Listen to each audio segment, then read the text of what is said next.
First base is one of the most stacked positions in the game right now. There are a lot of really good end game cards that are options at first base. Whether you like defense, whether you like power, whether you like well-rounded hitters, there is a first baseman for you. So today, we're going to go through all of the first basemen in the game, give my top 10 with and without secondaries, and go through all of the best first base options in my opinion. This position is so stacked right now. It's going to be a good bit to talk about. There's a lot of really good options, and I want to go through them all to help you guys choose your own first baseman to use on your God squads. Let's get into it. So a couple things I'd like to mention before I get into the top 10 lists is that these are my opinions. These are from my own experiences. So your experience with the card may be better than mine. You may do bad with someone in my top 10, better than someone outside of it. Maybe the number 10 would be the number 5 for you. You let me know in the comment section if you disagree or agree with my list, how you feel about it. I'd love to hear your thoughts. I love reading the comments, seeing how you guys feel about these cards. It's a good conversation to have because my experience could be completely different than everyone else's. And also, like I mentioned a little bit before, we're going to be doing 2 separate top 10 lists with and without secondaries. The main reason I want to put this out there is because a lot of people only care about the primaries, and I do want to also help out those who really want to know if those outfielder types who have the secondaries at first, how they stand amongst the other first base options, if it's worth playing them at their secondary instead of their primary position. But I do want to focus on the primary first base and more so than the secondaries because I just want to use these videos as an avenue to talk about the players and give my thoughts on them more so than the actual position they are on the list. I mostly want to talk about and give my little reviews of cards and where they stand in case you are looking for cards to use. That's the focus of these videos for me. And also, by the way, I did do the catchers yesterday, so if you want to check out that video, check that out up here. Without further ado, let's get into the top 10 list. I have a couple honorable mentions. First of all, we got to mention Don Mattingly. High contact, 80 to 90 power is not the best at first, but the diamond fielding. This card actually does hit the ball hard, even though the power is not like above 100.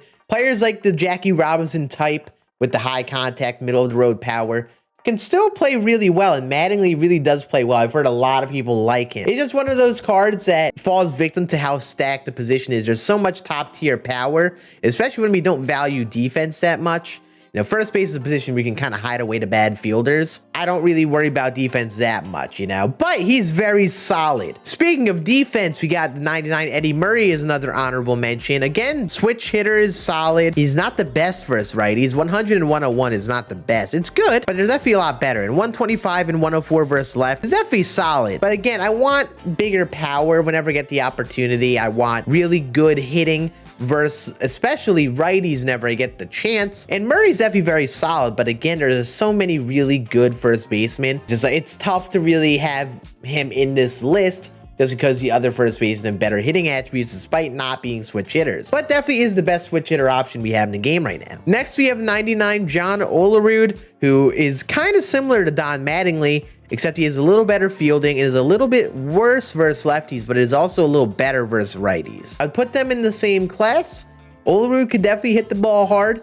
Heard good things. There are just so many options with better power. He unfortunately just came out a little too late this year, I feel like. Joey Votto as well as an honorable mention just because of his weaknesses versus lefties. 102-92, not really that impressive.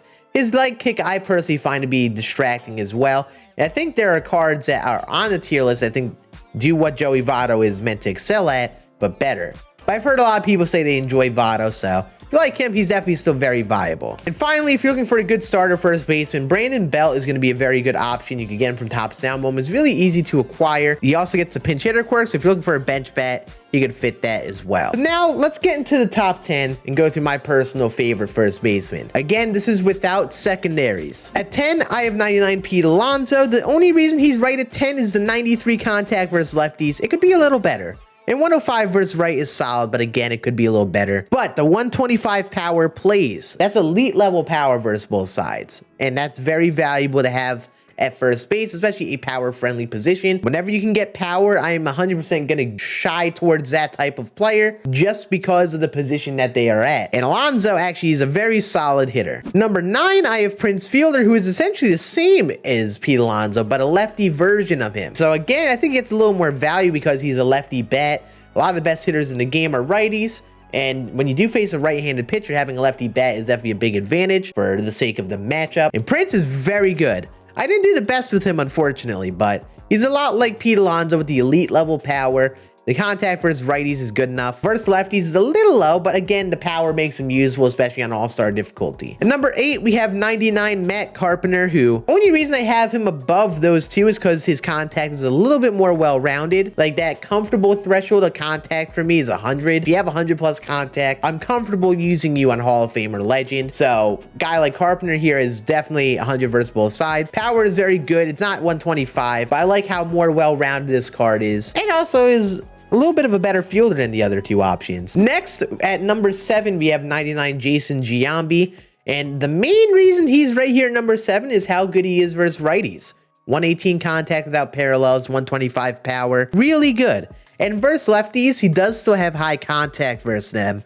And the 81 power is a little lower, but he still does hit the ball hard. It's a lot like that Don Mattingly type swing versus lefties, but versus righties, he hits absolute tanks. Valuable bench bat versus righties at least.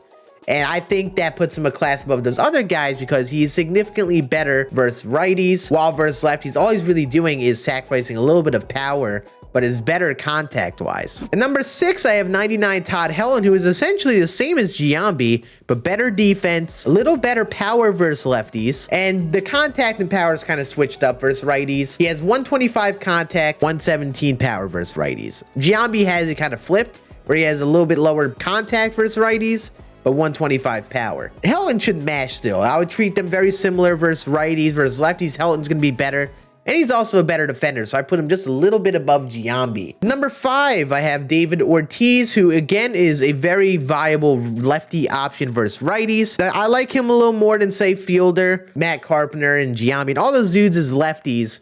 Because again, he's got very good contact and power versus righties, but he has solid contact versus left while also keeping above 100 power. So he's going to do very well lefty-lefty still and hit for consistent power for most people. While Giambi and Helton have a little more contact versus lefties, especially without parallels. Poppy's power versus lefties kind of makes up for that, but he also gets the really good matchups versus righties. At number 4, I have 99 Miguel Cabrera, a card I haven't used the most this year, but the elite level contact, very good power versus both sides, a very consistent hitter versus both sides. There's definitely a place for him. He was a very good first baseman for about half the year at this point. While there's definitely better, especially power-wise, this card still is very good. His 110 plus power is more than enough to hit consistent home run power. At number 4, I have All-Star Game Vlad Jr., who is really good versus righties. He has the reverse splits. And when you do face righties, this is a really good bet. Versus lefties is still also really good. The contact is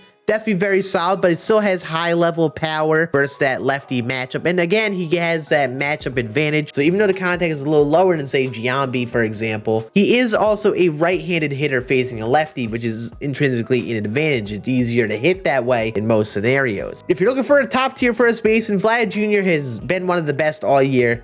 And he's definitely still in that top 3 for me. At number 2, I have 99 Frank Thomas. The hitting attributes are way too good to deny. He can't field for the life of him, but all of the hitting attributes being 120 plus is very elite. The thing with Frank Thomas that people struggle with is his tall strike zone, but also his swing. People don't like the timing of his swing. Some people feel like they can't get his timing down with how he strides into the plate. So it's a common thing that people struggle with, but he's definitely still the second best first baseman just because how stacked the hitting attributes are.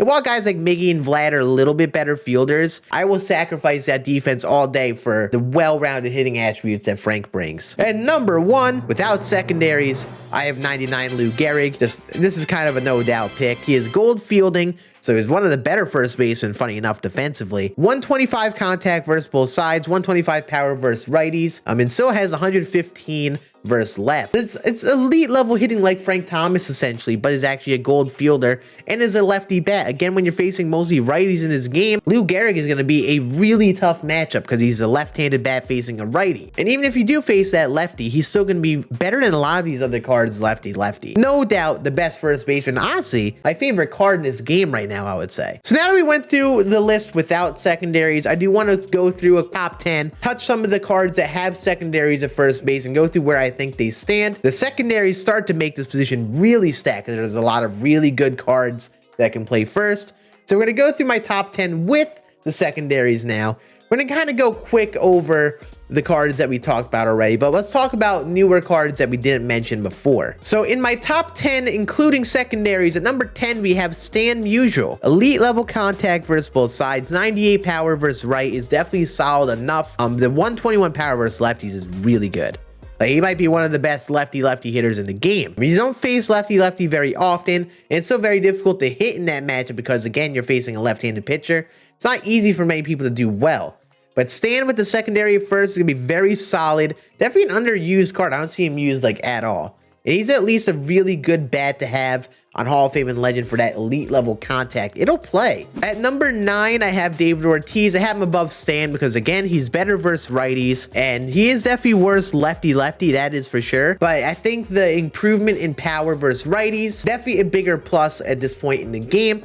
And David Ortiz is going to be a very good left-handed option still. But he's all the way down to number 9 on this list. At number 8, I have Rafael Devers, his postseason card. I think this card is better served off as a third baseman. He'll have the gold fielding there. Good arm strength will be valuable there. But you do play him at first, still a top-tier option. Very good versus righties, very close to David Ortiz. Actually might be better versus righties than Ortiz.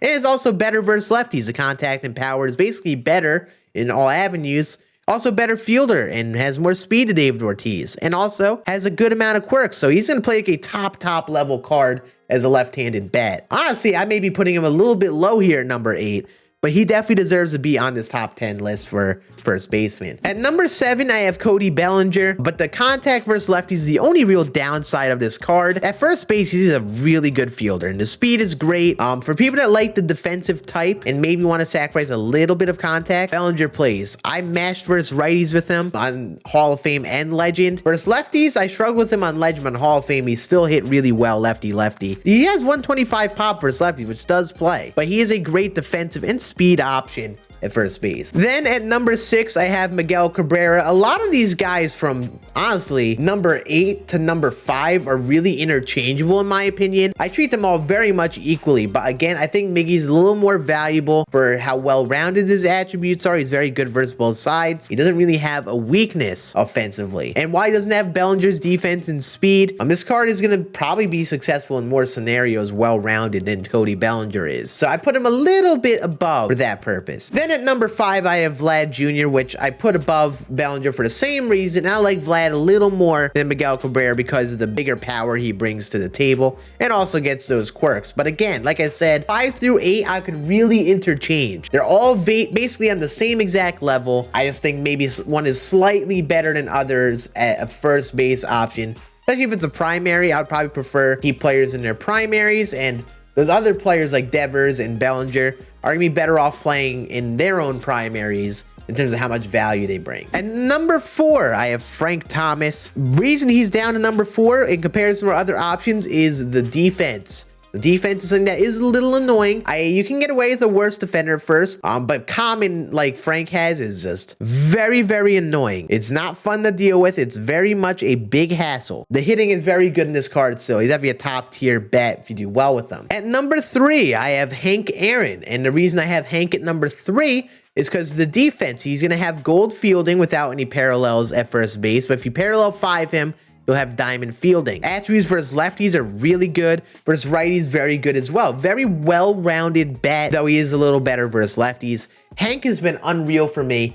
And as you get towards the end game here, I would probably say he's better off being played at first base over, say, Willie Mays and those other good defender types. Just because he is a little worse defensively, and he would be the one I would slot at first. Overall, as a first baseman, I have a little bit below some of our other guys, but it's still an elite level option. Like Frank and above, I think should be the first baseman you are rocking at this point in the game, just because of how good they're hitting and good enough defense most of them bring. At number 2, yes, number 2, I have Willie Mays. And the defense at first base is going to be diamond, which is unreal. And I honestly could argue he could be number 1. It's very close. But again, Willie Mays is going to be better served off as an outfielder if you can put him out there. As we do get to the end game though, is there going to be a lot of other outfielders released? If it means getting other good bats in your lineup, Willie Mays could also be slotted at first. And especially when TA5 comes out, I could really see Willie being used at first a lot more just because of how many good outfielders will likely get there.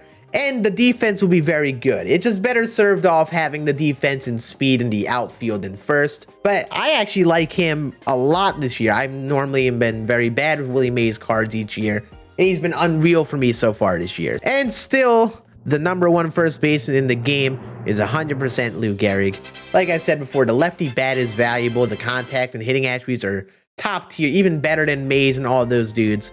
And the gold fielding is more than enough at first. It's gonna get the job done, especially with guys like Frank who have horrible defense. Okay, someone like Lou is a big upgrade defensively. He's again a lefty bat. Those guys like Mays and Aaron and Bellinger have very good hitting attributes, but at first base, you don't need that much defense, I find. Getting a big bat like Lou Gehrig is the perfect first baseman as you get towards the end game here. That's because of how stacked the hitting attributes are. This is just like exactly what I envision a really good first baseman to be, and he's the guy you should be picking. So yeah, that is my top 10 list with and without secondaries. If you guys disagree, agree, let me know in the comment section. Let me know your thoughts. If you enjoyed this video, make sure you like as well. Make sure you sub down below because I'm uploading a lot of other informational stuff like this coming up to Team Infinity 5. We're going to go position by position, listing my favorite players. So I hope you guys enjoyed. Guys, have a great rest of your day, and I'll see you all again on the next video. Deuces.